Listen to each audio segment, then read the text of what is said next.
বন্ধুরা আজকে হচ্ছে বেগুনি করব। বেগুনিটা হচ্ছে শুধু আটা দিয়ে করব। যাদের হচ্ছে ময়দাও নেই, চালের গুঁড়োও নেই, বেসনও নেই, তারা যদি মনে করেন যে শুধু আটা দিয়ে করবেন বন্ধুরা, তাহলে এই যে এইভাবে পিস পিস করে বেগুনগুলো কেটে নেবেন।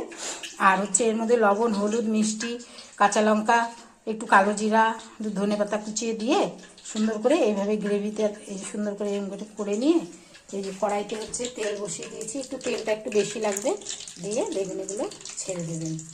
দেখবেন খেতে কিন্তু দুর্দান্ত হয় বন্ধুরা। আপনারা একবার করে খান, তাহলে বুঝবেন যে আটা দিয়েও সুন্দর বেগুনি বানানো যায়। এই যে এইভাবে ডুবো তেলে ভাজুন, বেশ মুচমুচে করে, খেতে কিন্তু দুর্দান্ত হয়। দেখো বন্ধুরা কত সুন্দর হচ্ছে বেগুনিগুলো। দেখুন বন্ধুরা বেগুনিগুলো কত সুন্দর হচ্ছে। এগুলো কিন্তু আটা দিয়ে যে তৈরি করছি, খেলে কিন্তু বুঝতেও পারবেন না, এত সুন্দর মুচমুচে হয় খেতে।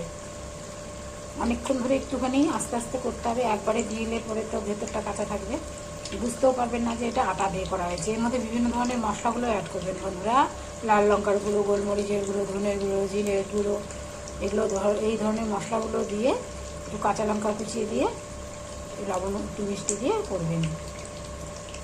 তাহলে সবসময় খেতে পারবেন। যে ময়দা নেই, চালের গুঁড়ো নেই, বেসন নেই, তাহলে দরকার হবে না, আটা থাকলেও হবে।